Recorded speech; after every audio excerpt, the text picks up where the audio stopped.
Hello BCom students, so welcome back. तो आज हम हमारा न्यू लेक्चर स्टार्ट कर रहे हैं न्यू चैप्टर के साथ। तो हमारा चैप्टर का नाम है वैल्यूएशन ऑफ शेयर्स। ये आपके बिजनेस अकाउंटिंग 3 मतलब सेम 3 स्टूडेंट्स के लिए है।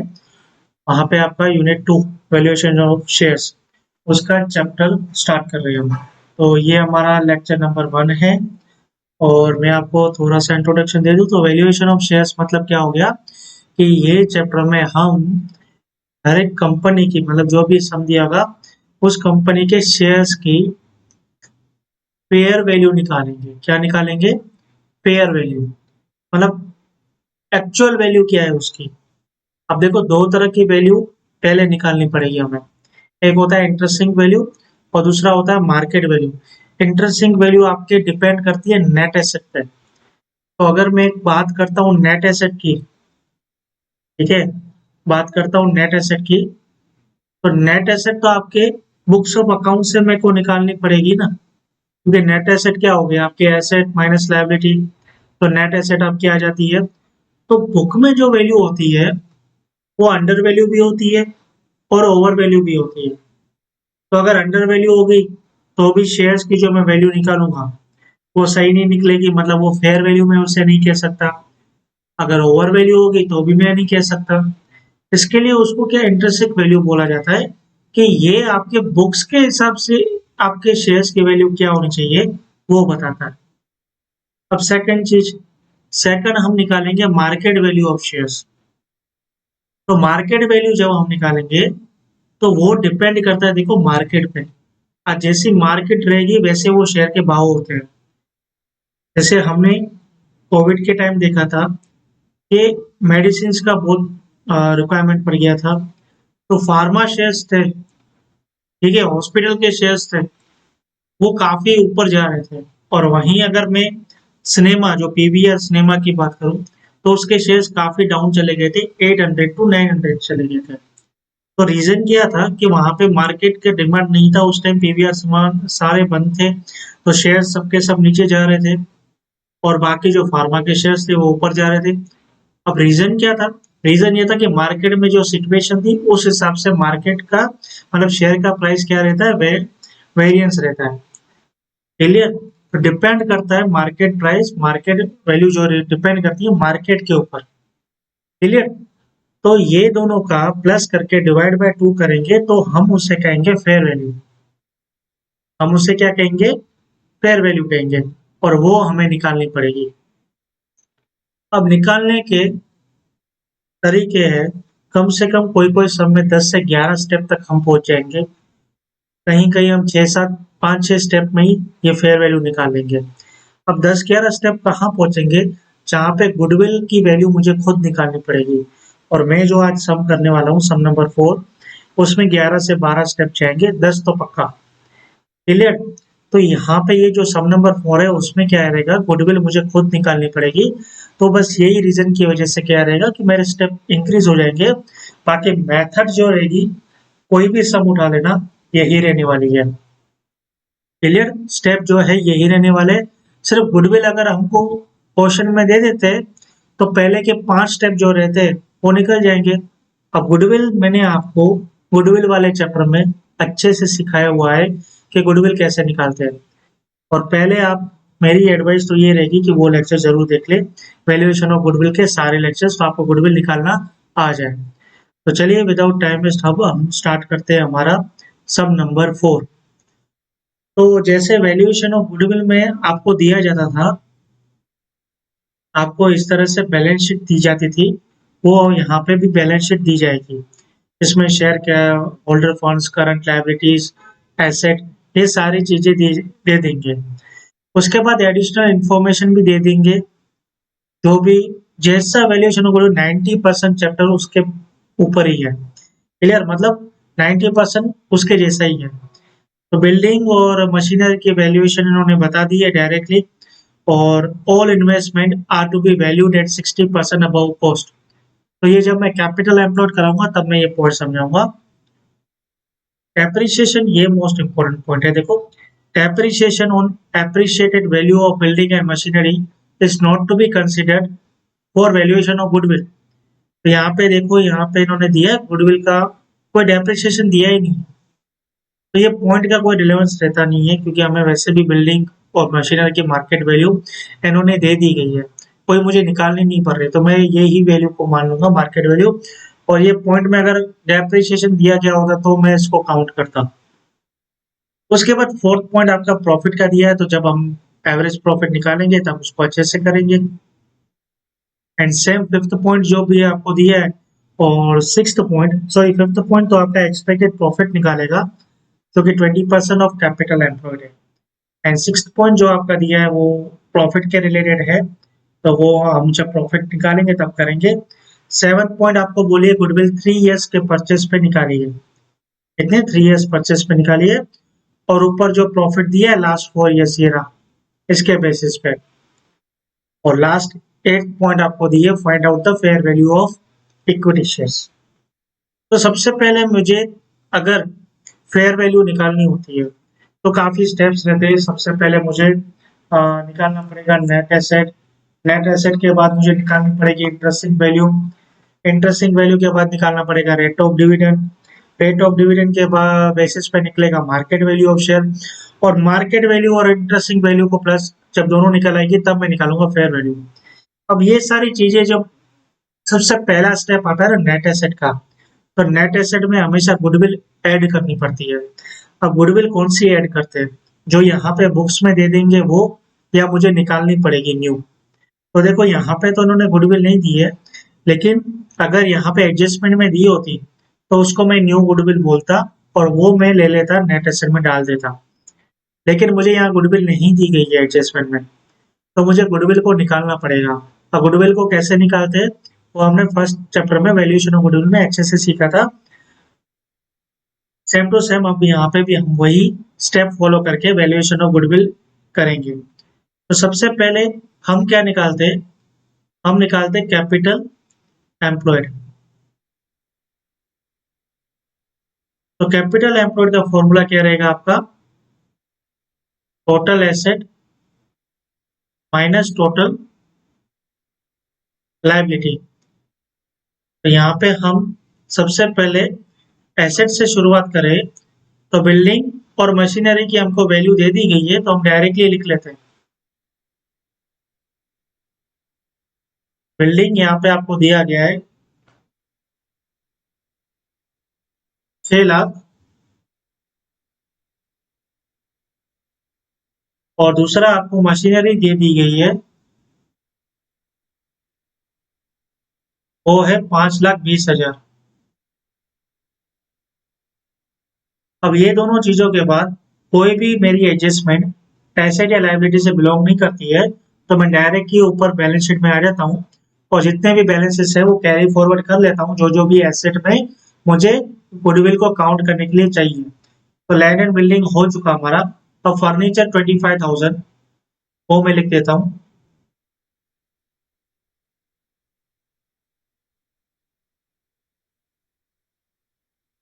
देन मशीनरी तो मैं काउंट कर चुका हूँ, motor car 25,000।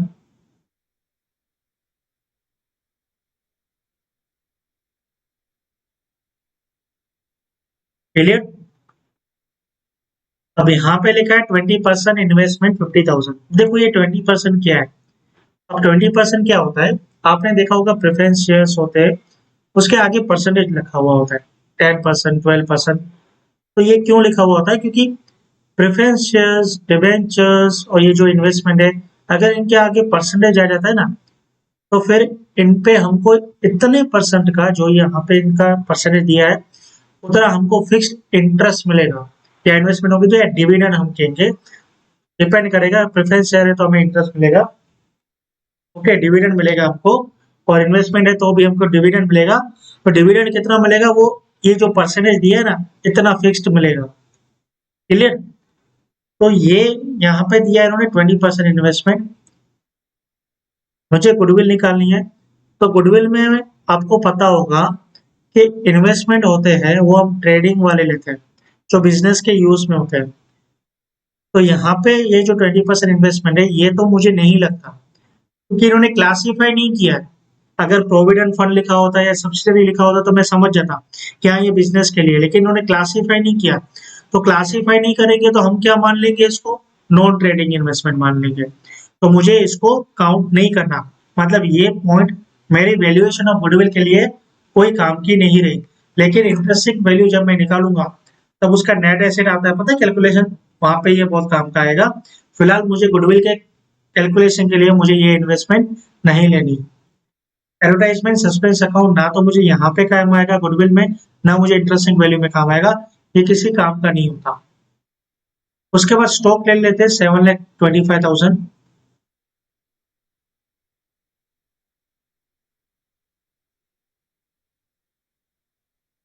Then debtors 2 lakh rupees.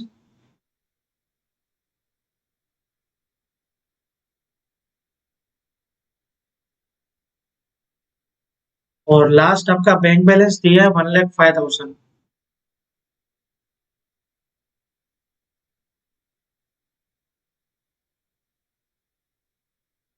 तो अब हम कर लेते हैं इसका टोटल एसेट साइड का।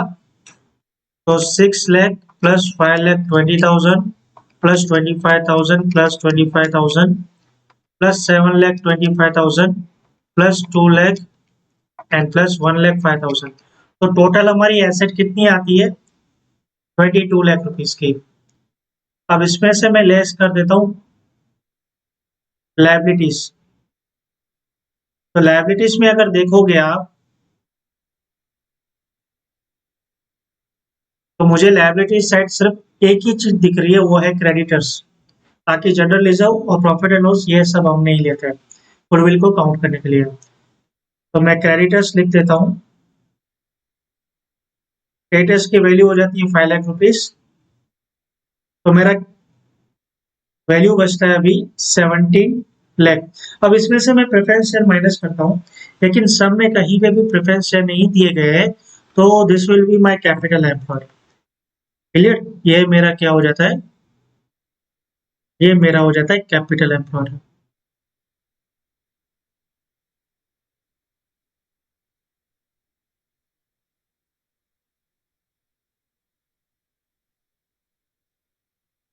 अब सेकंड चीज हम निकालेंगे एक्सपेक्टेड प्रॉफिट।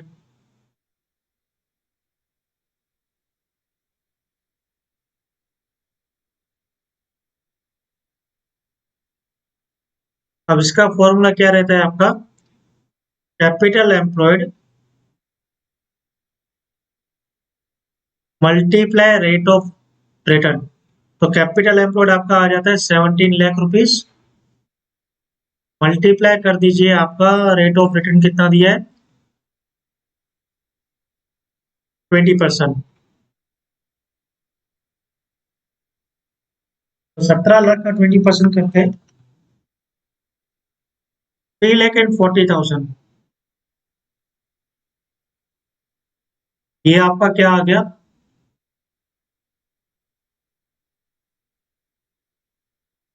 Expected profit. अब हम निकालेंगे थर्ड, जो कि है प्रॉफिट। तो बहुत मजेदार पॉइंट है वेटेड एवरेज प्रॉफिट का, वेटेड एवरेज प्रॉफिट। अब बुक्स में कैसे दिया है वो मुझे आइडिया नहीं है, मतलब आइडिया तो है पर मुझे वो फॉलो नहीं करना है। यहाँ पे इन्होंने दी है, काफी लंबी चौड़ी कैलकुलेशन दी है। आप क्या करो, आप नॉर्मल जो प्रोसीजर करते हैं, मतलब वेटेड एवरेज प्रॉफिट का एक दिमाग में फिट कर दो कि सबसे पहले मुझे जो प्रॉफिट चाहिए ना वो बिफोर टैक्स वाला चाहिए। कौन सा चाहिए, बिफोर टैक्स वाला चाहिए। लेकिन यहाँ पे इन्होंने क्या दिया है आपको, आफ्टर टैक्स वाला।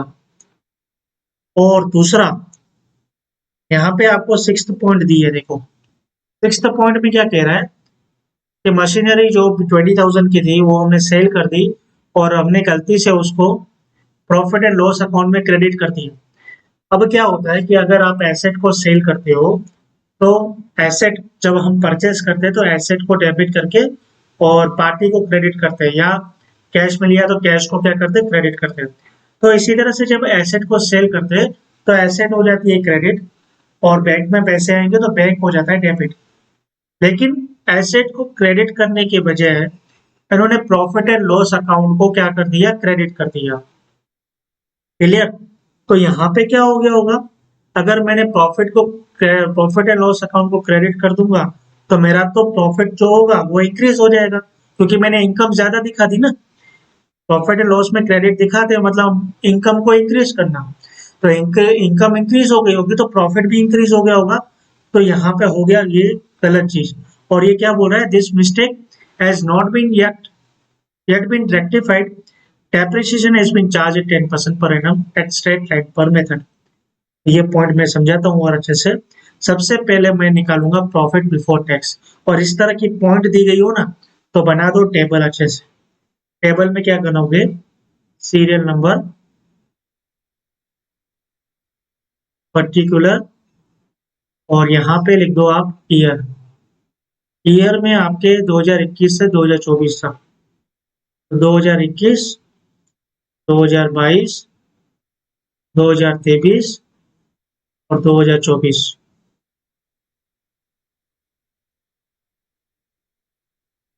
क्लियर? अब सबसे पहले लिखो आपका प्रॉफिट आफ्टर टैक्स। तो कितना है, 3,05,000 2021 का और 3,84,000 2022 का। 3,05,000 और 3,84,000 और 4,24,000 और 5,04,000।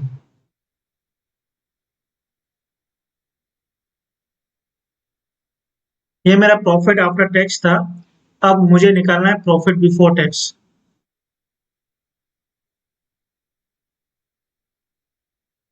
तो प्रॉफिट बिफोर टैक्स कितना हो जाएगा आपका पता है, क्योंकि टैक्स कितना माइनस किया है, 50%। तो ये 50% अमाउंट है तो इंटू 2 कर दो, 100% हो जाएगा ना। तो मेरा प्रॉफिट बिफोर टैक्स कितना आ जाता है, 6,10,000 2021 का, 384 इंटू 2, 7,68,000 2022 का, 4,24,000 इंटू 2, 8,48,000 2023 का, और 10,08,000 2024 का। ये मेरा प्रॉफिट बिफोर टैक्स आ गया। अब थर्ड थिंग मैं क्या करूंगा, 2022 में मैंने प्रॉफिट ज्यादा दिखा दिया। गलती क्या की, मैंने इनकम 2000 मतलब 20,000 से ज्यादा दिखा दी। तो मैं उसको रेक्टिफाई करूंगा अभी। तो मुझे अगर इनकम कम करनी है, मतलब प्रॉफिट कम करना है, तो मुझे क्या करना पड़ेगा, माइनस करना पड़ेगा। और यहाँ पे मैं क्या लिखूंगा, capital income treated as revenue income wrongly rectified। यहां से मैं माइनस कर दूंगा 20,000। प्रॉफिट में से मुझे 20,000 माइनस करना पड़ेगा ना, तो मेरा प्रॉफिट डिक्रीज होगा। क्लियर? ये हो गया कंप्लीट। अब ये क्या बोल रहा है कि 10% डेप्रिसिएशन हम स्ट्रेट लाइन मेथड से चार्ज करते थे। तो अभी मैं क्या 2022 में भी चार्ज किया होगा, 2023 में भी किया होगा, 2024 में भी किया होगा। मतलब क्या कह रहा हूं मैं, कि अगर मैंने पीएनएल अकाउंट को क्रेडिट कर दिया था तो मैंने एसेट को तो क्रेडिट किया ही नहीं है। तो एसेट को क्रेडिट नहीं किया मतलब मैंने एसेट को रिड्यूस ही नहीं किया। तो अगर एसेट को रिड्यूस नहीं किया मतलब मैं उस पर डेप्रिसिएशन लगाते जा रहा था। 20,000 मेरा जो एसेट रिड्यूस करना चाहिए था वो मैंने किया नहीं, मैं 20,000 पे डेप्रिसिएशन लगाता जा रहा हूँ। तो मैं क्या कर रहा था, प्रॉफिट को रिड्यूस कर रहा था। डेप्रिसिएशन क्या है आपका, प्रॉफिट को रिड्यूस करना ना, एक्सपेंस है ना आपका। तो मैं एक्सपेंस क्लेम करता जा रहा था, कितना, 10%। स्टेट लाइन मेथड ना, तो 20,000 पे 10% कितना, 2,000। तो जो मैंने 2,000 माइनस करता गया हूँ। अब 2022 में भी किया है, 23 में भी किया है, 24 में भी किया है। क्यों? क्योंकि उसने बोला मैंने अभी तक ये मिस्टेक सुधारी नहीं है। तो मैं तीनों साल पे मैं समझ गया कि मैंने डेप्रिसिएशन गलत काउंट किया था। अब मैं उसको क्या करूंगा, वापस ऐड कर दूंगा, सिंपल। तो यहाँ पे मैं लिखूंगा डेप्रिसिएशन। यहाँ तो कोई फर्क नहीं पड़ने वाला, यहाँ मैंने गलती से लिया था तीनों जगह, वहां मैं इसको प्लस कर दूंगा। क्लियर। अब मेरा आ जाएगा यहाँ पे,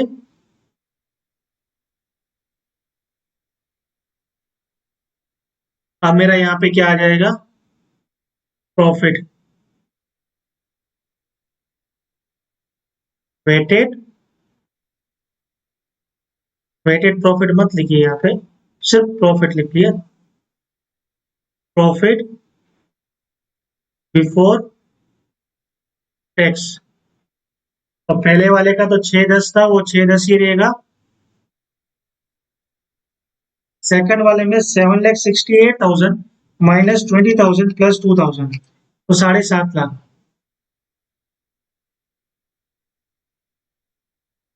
और उसके बाद 8,10,50,000, 848 में 2,000 प्लस कर दिए तो मैंने, और इसका होगा 10,10,000। तो ये मेरा प्रॉफिट बिफोर टैक्स आ चुका।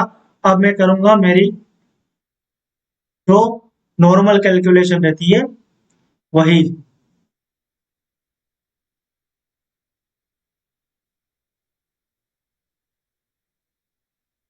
प्रॉफिट रहेगा 6,10,000, और ये 7.5 लाख, और ये 8,50,000, और ये रहेगा 10,10,000। अब मेरा यहाँ पे क्या आ जाएगा, वेट, तो 1, 2, 3, 4, और ये हमारा आ जाएगा टोटल वेटेड प्रॉफिट। तो 6,10,000 इंटू 1 मतलब कितना हो गया आपका, 6,10,000, और 7.5 मल्टीप्लाई बाय 2 तो 15 लाख, और 8.5 मल्टीप्लाई बाय 3 तो 25 लाख,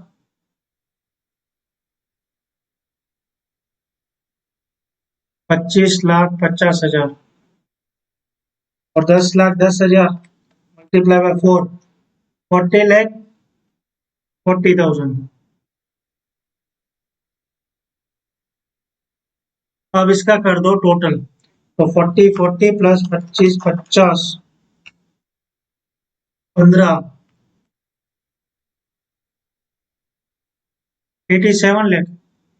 बढ़िया। और ये हमारा कितना आ जाता है, 10। अब मैं निकालूंगा वेटेड एवरेज प्रॉफिट।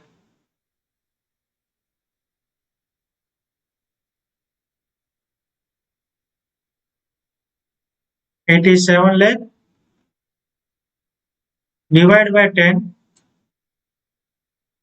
तो ये हमारा आ जाता है 8,70,000। क्लियर।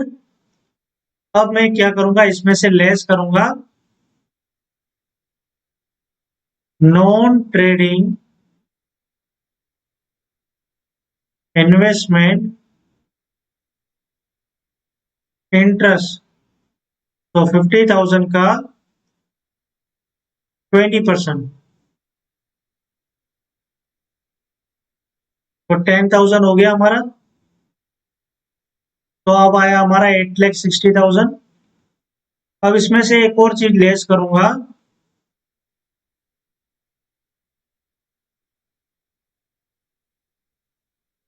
टैक्स। कितना आ जाएगा, 8,60,000 का 4,30,000, तो हमारा प्रॉफिट आफ्टर टैक्स आ गया 4,30,000। बुक में शॉर्टकट मेथड दिया है, हमने सिर्फ 2 मिनट एक्स्ट्रा वाला सम मेथड लिया है, 2 मिनट एक्स्ट्रा। ये आपका हो जाएगा प्रॉफिट, ये हमारा हो गया weight, profit after tax, profit after tax. अब हम क्या निकालेंगे, प्रॉफिट आफ्टर टैक्स के बाद हम निकालेंगे फोर्थ स्टेप, सुपर प्रॉफिट। तो सुपर प्रॉफिट का फॉर्मूला क्या रहेगा आपका, जो भी आपने एवरेज प्रॉफिट सोचा, मतलब आया, जो भी आपका वेटेड एवरेज प्रॉफिट आया, उसमें से लेस कर दो एक्सपेक्टेड प्रॉफिट, तो 4,30,000 मेरा वेटेड एवरेज प्रॉफिट आया और 340 मैंने सोचा था परसेंटेज क्या आएगा, तो सुपर प्रॉफिट मेरा कितना हो गया 90,000। अब निकालूंगा गुडविल,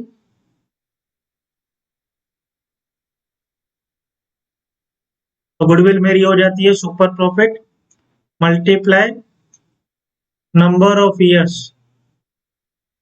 सुपर प्रॉफिट मेरा है 90,000 और मल्टीप्लाई करूंगा 3 नंबर ऑफ ईयर्स, तो 2,70,000 मेरा क्या आ गया, मेरा आ गया गुडविल। तो ये यहाँ पे हमने गुडविल अच्छे से निकाल ली है। अब मैं निकालूंगा हमारा फेयर वैल्यू का मेथड। तो फेयर वैल्यू का स्टेप अभी स्टार्ट कर रहे हैं हम। अब तक तो मैं गुडविल का चल रहा था। गुडविल निकालने के लिए मेरे को जो फर्स्ट चैप्टर था वो वापस का वापस रिपीट हो रहा है ऐसा लग रहा है, तो एक्चुअल तो अभी स्टार्ट होगा। अभी मैं निकालूंगा, सबसे पहले मुझे निकालनी पड़ती है नेट एसेट। तो यहाँ मेरे स्टेप कहाँ कंप्लीट हुए, फिफ्थ पे कंप्लीट हुए ना, तो सिक्स्थ स्टेप से स्टार्ट करते हैं। सबसे पहले मैं निकालूंगा नेट एसेट। मुझे नेट एसेट निकालना बहुत जरूरी है, रीजन बताता हूँ। सबसे पहले मुझे क्या निकालना है, नेट एसेट। तो नेट एसेट क्या हो जाता है आपका पता है, जो आपने कैपिटल एम्प्लॉयड निकाला ना, कितना निकाला कैपिटल एम्प्लॉयड 17 लाख। अब उसमें प्लस कर दो आप गुडविल, कितना हो जाएगा 2,70,000 जो अभी हमने निकाली ना। और इसमें प्लस कर दो एक और चीज, नॉन ट्रेडिंग इन्वेस्टमेंट, जो अब तक माइनस ही होती रह रही थी वो यहाँ पे प्लस होने वाली है। अब नॉन ट्रेडिंग इन्वेस्टमेंट जो आपको है वो कितनी वैल्यू में आपको यहाँ पे दिख रही है, तो आप देख रहे हो 50,000 दिख रहे हैं, ठीक है। और यहाँ पे क्या बोला है कि investment are to be valued 60% above cost, 60% above cost. तो मैं ये कह सकता हूँ कि 50,000 है वो 100 है, तो 60% अबव कॉस्ट मतलब कितना हो गया 160। तो 160 पे कितना, तो 50,000 मल्टीप्लाई 160 डिवाइड बाई 100, तो 80,000।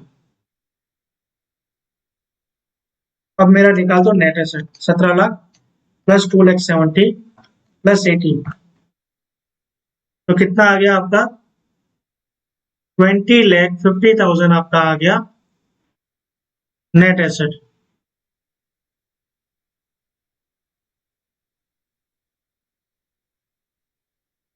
अब हम चलते हैं सेवंथ स्टेप की ओर। नेट एसेट निकालने के बाद आप निकालोगे इंट्रिंसिक वैल्यू। उसका फॉर्मूला रहता है जो भी आपका नेट एसेट आया मल्टीप्लाई कर दीजिए नंबर ऑफ शेयर्स से। मतलब इंट्रिंसिक वैल्यू मतलब आपके बुक के हिसाब से वैल्यू कितनी है। तो देखो नेट एसेट ही मेरी 20,50,000 आई और नंबर ऑफ शेयर्स डिवाइड कर दो तो जो भी रेट आएगा वो तो इंट्रिंसिक वैल्यू ही हुई ना, बुक्स के हिसाब से मेरे शेयर्स की वैल्यू हुई। तो नंबर ऑफ शेयर्स कितने हैं आपको, तो नंबर ऑफ शेयर्स देखो नहीं दिए गए, तो आप क्या करना, जो भी शेयर का फेयर वैल्यू है मतलब पेड अप वैल्यू है 100 है ना, तो जो आपका पेड अप कैपिटल है वो 10 लाख। देखो ये पेड अप कैपिटल होता है, इसको पेड अप शेयर बोलते हैं। तो 10 लाख डिवाइडेड बाय 100 कर दो तो नंबर ऑफ शेयर्स आपके आ जाते हैं 10,000। तो 20,50,000 डिवाइडेड बाय 10,000 तो 205। 205 आपका क्या आ गया, इंट्रिंसिक वैल्यू आ गया। अब एट्थ पॉइंट में मुझे क्या निकालना है, एट्थ पॉइंट में मुझे निकालना है रेट ऑफ डिविडेंड। उसका फॉर्मूला क्या रहेगा आपका,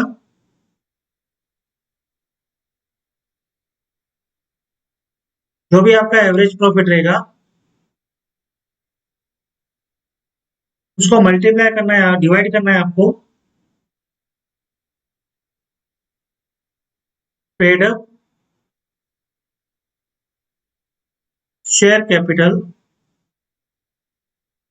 और इनटू कर देना है 100 से। तो सबसे पहले मैं यहाँ पे एवरेज प्रॉफिट निकालूंगा, क्योंकि यहाँ पे एवरेज प्रॉफिट कैसे निकलेगा आपका, तो आप वो वाला प्रॉफिट ले सकते हो जो गुडविल के टाइम लिया था।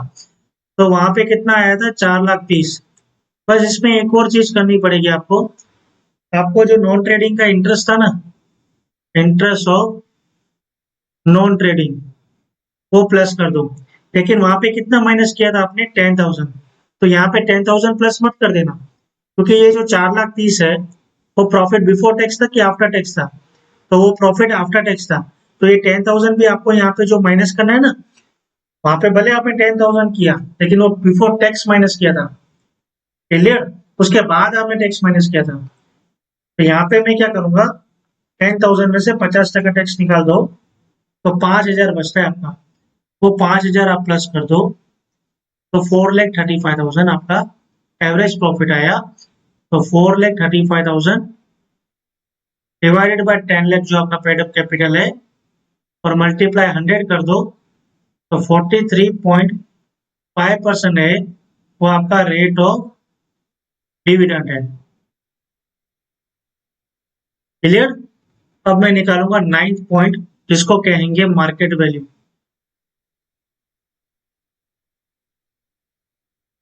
तो मार्केट वैल्यू का फॉर्मूला सिंपल है, रेट ऑफ डिविडेंड।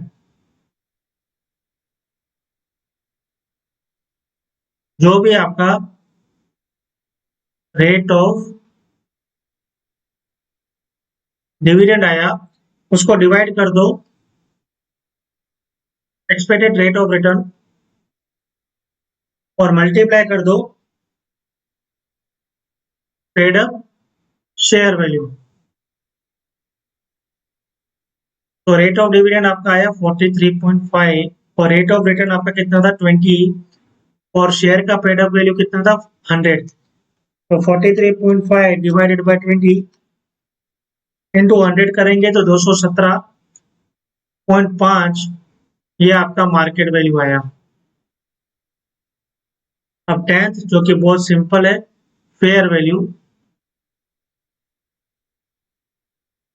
तो जो भी आपका इंट्रिंसिक वैल्यू आया और जो भी आपका मार्केट वैल्यू आया, इन दोनों को प्लस करके डिवाइड बाय 2 कर दो।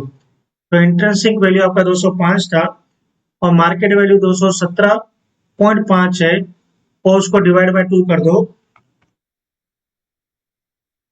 तो आपका आंसर आता है 211.25। ये हमारा क्या रहता है, ये हमारी रहती है फेयर वैल्यू। क्लियर? तो हमारा इसी के साथ सम नंबर 4 कंप्लीट होता है, और हम मिलेंगे अब न्यू लेक्चर में न्यू सम के साथ। फिर हमारा fair value of equity shares 211.25। Clear? तो तब तक के लिए टाटा बाय बाय, मिलते हैं हम नेक्स्ट वीडियो में न्यू लेक्चर के साथ।